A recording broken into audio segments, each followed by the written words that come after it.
بسم اللہ الرحمن الرحیم الحمدللہ نحمده ونصلی علی رسولہ الکریم اما بعد رب اشرح لی صدری ویسر لی امری واحلل عقدۃ من لسانی یفقهوا قولی۔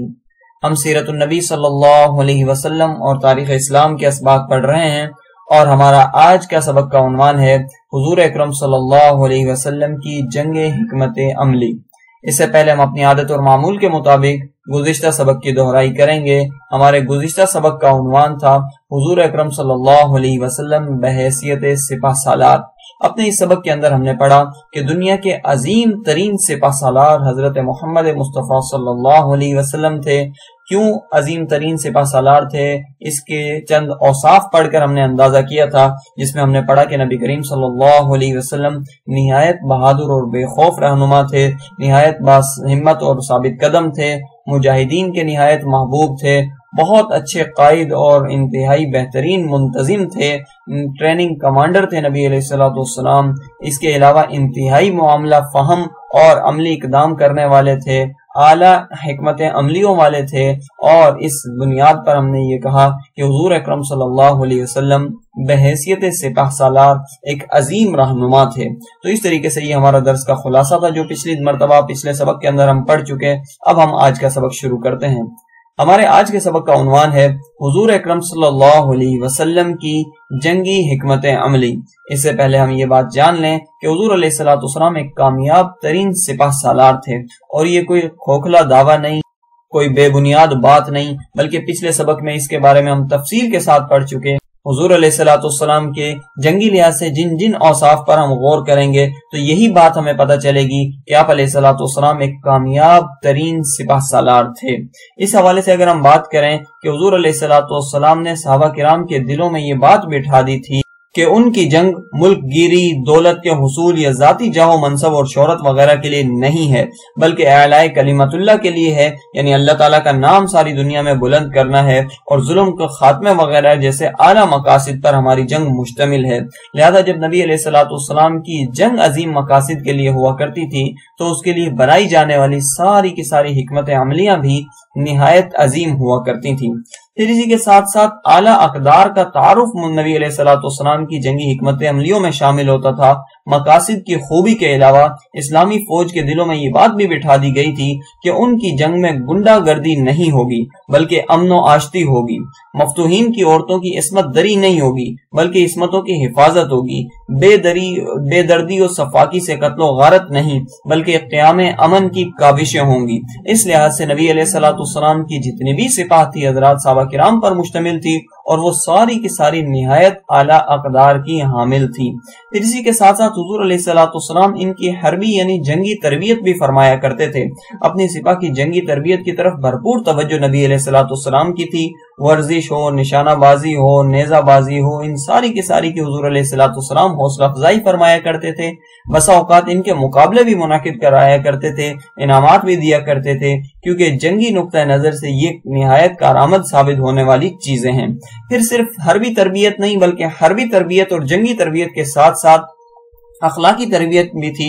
حضور علیہ الصلوۃ والسلام اپنی سپاہ کی نہایت اچھے طریقے سے اخلاقی تربیت کا بھی خیال رکھتے اور اس پر خصوصی توجہ دیتے۔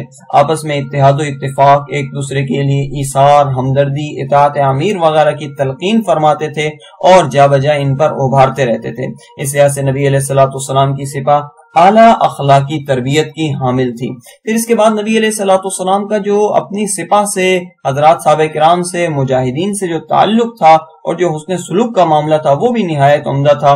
آپ علیہ الصلوۃ والسلام اپنی سپاہ کے جانثاروں سے نہایت پیار و محبت سے پیش آتے، ہر معاملے میں ان سے تعاون فرماتے، خود کو ان سے برتر سمجھتے ہوئے صرف حکم چلانے کے بجائے ان کے ساتھ مل جل کر کام کرتے۔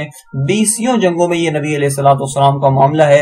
ایک واضح مثال اس کی غزوہ خندق ہے کہ جس میں حضور علیہ الصلوۃ والسلام نے خود خندق میں مٹی بھی نکالی، کھدائی بھی کی، اور سارے کے سارے اعمال میں نبی علیہ الصلوۃ والسلام مستقل ان کے ساتھ مل جل کر رہے۔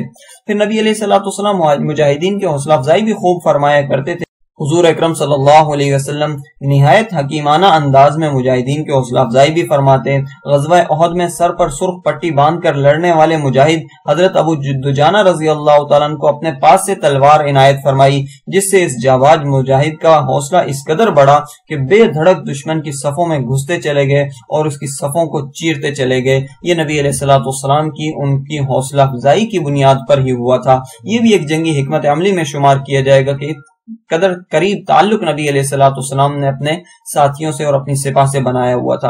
پھر نبی علیہ الصلوۃ والسلام نے ان کو ایسے ہی نہیں چھوڑ دیا تھا، بلکہ ان کے جذبات کا بھی خیال رکھتے تھے۔ آپ علیہ الصلوۃ والسلام صرف اپنا حکم اور فیصلہ زبردستی نافذ نہ فرماتے، بلکہ اپنے اصحاب کے جذبات و احساسات کا بھی بھرپور خیال فرماتے۔ غزوہ احد کے موقع پر آپ علیہ الصلوۃ والسلام کی ذاتی رائے شہر کے اندر رہ کر دفاع کرنے کی تھی، لیکن چند نوجوانوں کے جوش و جذبے کو دیکھتے ہوئے اور ان کے جذبات کا احساس کرتے ہوئے نبی علیہ الصلوۃ والسلام نے باہر نکل کر لڑنے کی تجویز کو منظور فرمایا۔ یوں سارے معاملات میں نبی علیہ الصلوۃ والسلام اپنی سپاہ کے صحابہ کے جذبات کا احساس فرمایا کرتے تھے۔ پھر اسی کے ساتھ حضور علیہ الصلوۃ والسلام اپنے لوگوں سے مشورہ بھی فرمایا کرتے تھے۔ جنگی صورتحال کے متعلق ہر اہم موقع پر حضرات صحابہ کرام سے مشورہ فرماتے۔ غزوہ بدر کے موقع پر قافلے کے بچ نکلنے اور لشکر سے ٹکراؤ کے امکان کی اطلاعات پر صحابہ کرام سے مشورہ لیا، اور غزوہ احد میں شہر کے اندر رہ کر دفاع کرنے یا باہر نکلنے کے متعلق صحابہ کرام سے مشورہ لیا۔ غزوہ خندق کے موقع پر خندق کی کھدائی کا اقدام مشورہ ہی سے طے پایا تھا۔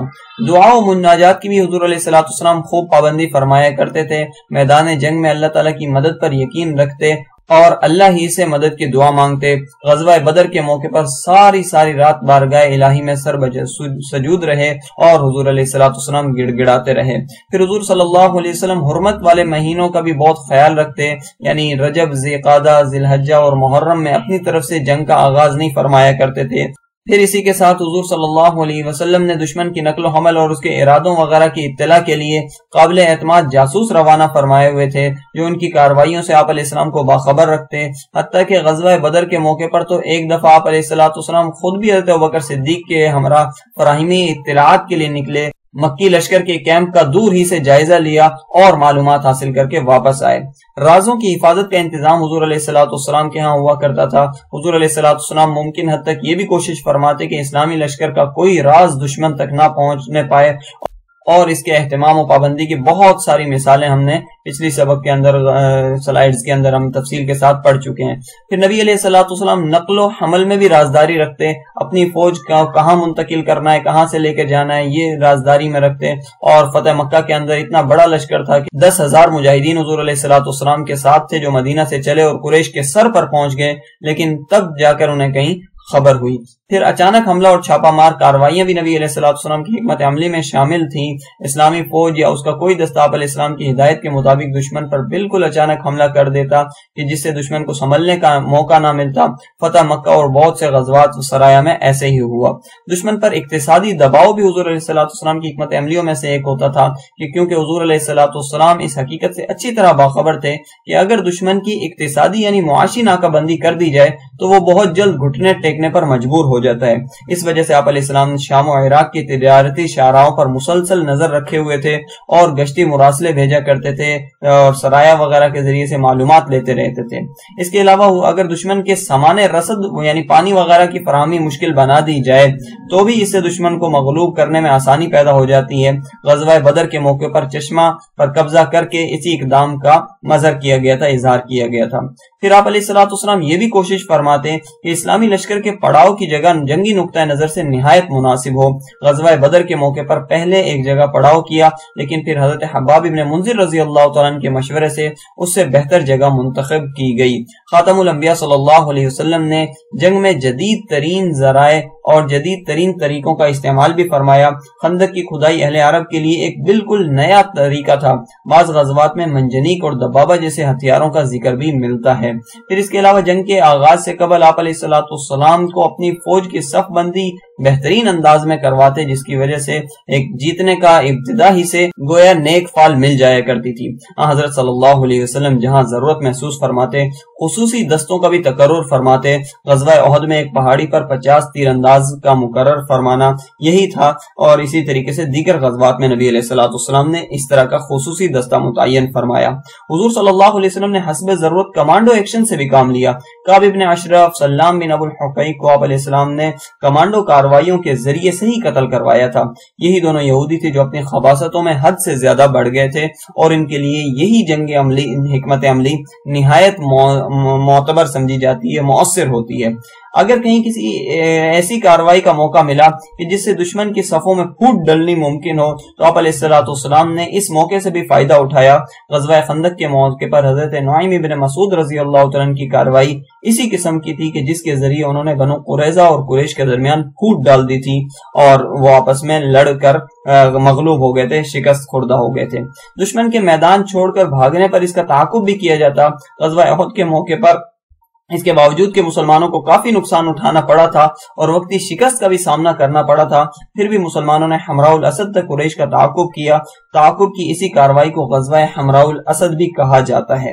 اگر دشمن کا کوئی فرد پناہ طلب کرتا تو اسے پناہ بھی دے دی جاتی تھی، جیسا کہ فتح مکہ کے موقع پر بہت سے لوگوں کو پناہ دی گئی اور اسی طریقے سے ان کو اپنے حمایت میں لے کر معاف بھی کر دیا گیا. اور اسی طریقے سے مسلمانوں کی طرف سے اور حضور علیہ الصلوۃ والسلام کی طرف سے یہ تھا کہ حضور علیہ الصلوۃ والسلام کی خصوصی ہدایات تھی کہ قیدیوں کے ساتھ اچھا سلوک کیا جائے. اسلامی فوج نے دشمن کے جو قیدیوں کے ساتھ سلوک کیا وہ ہمیشہ بہت اعلیٰ ہوتا تھا. غزوہ حنین کے موقع پر 6000 قیدی تھے، لیکن حوازن کے وفد کے آ جانے پر سب کو رہا کر دیا گیا. بلکہ نہ صرف یہ کہ ان کو رہا کر دیا گیا بلکہ ان کو انعامات وغیرہ سے بھی نوازا گیا. اس کے بعد حضور علیہ الصلوۃ والسلام کی عفو و درگزر کی اگر ہم بات کریں تو آپ علیہ الصلوۃ والسلام نے ہمیشہ عفو و درگزر سے کام لیا. فتح مکہ کے موقع پر ساری زندگی تنگ کرنے والے اور اذیتیں پہنچانے والے قریش کو فوراً سے معاف کر دیا. نبی علیہ الصلوۃ والسلام نے ان کے بارے میں بالکل واضح طور پر معاف کر دیا. اس کے علاوہ حضور علیہ الصلوۃ والسلام نے مختلف اقوام سے معاہدے بھی کیے، مثلا میثاق مدینہ، صلح حدیبیہ، قبائل سے معاہدے وغیرہ.